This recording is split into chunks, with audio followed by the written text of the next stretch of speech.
हम शशिकला पाठक अहाँ सब गोटे के गोर लगै छी। आइ हम एकटा बेटी बियाह गीत लऽ कऽ हम दुनू बहिन उपस्थित छी। आशा करै छी अहाँ सब गोटाके नीक लागत तऽ हमर चैनलके लाइक सब्सक्राइब शेयर जरूर कऽ देब। सात बरख धिया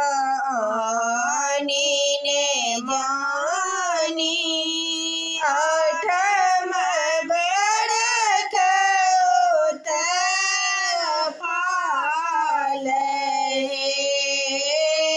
सात बरख धिया आनी ने जानी, आठम बरख पाल हे, नाम बरख दिया मरबा चढ़ी बैसली, करू बाबा सुध कन्या दान यो, नाम बरख दिया मरबा चढ़ी बैसली, करू बाबा सुध कन्या दान यो, दक्षिण खोजल बाबा पश्चिम खोजल, खोजल मगह मुंगेर यो, दक्षिण खोजल बाबा पश्चिम खोजल, खोजिल मगह मुंगेर यो, सीता जुगुत बरकत होने बेटल, आब सीता रहली कुमारी यो, सीता जुगुत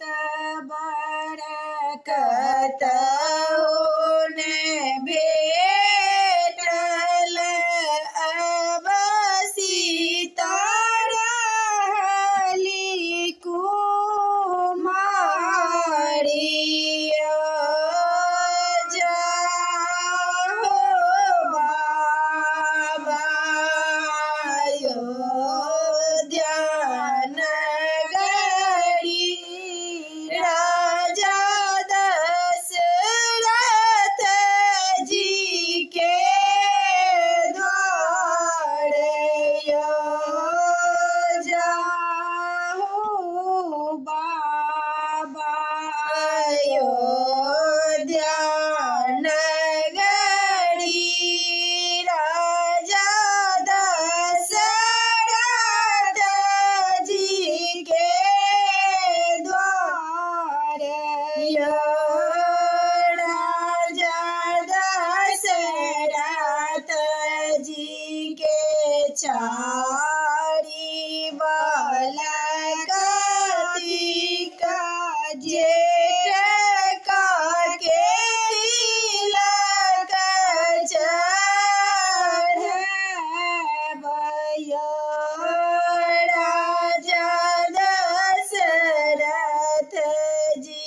के चारि बालक तिलक जेठ के तिलक चढ़बयो,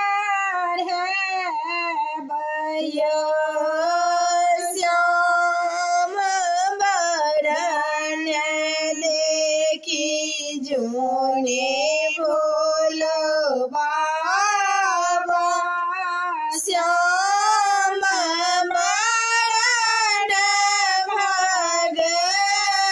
भगवान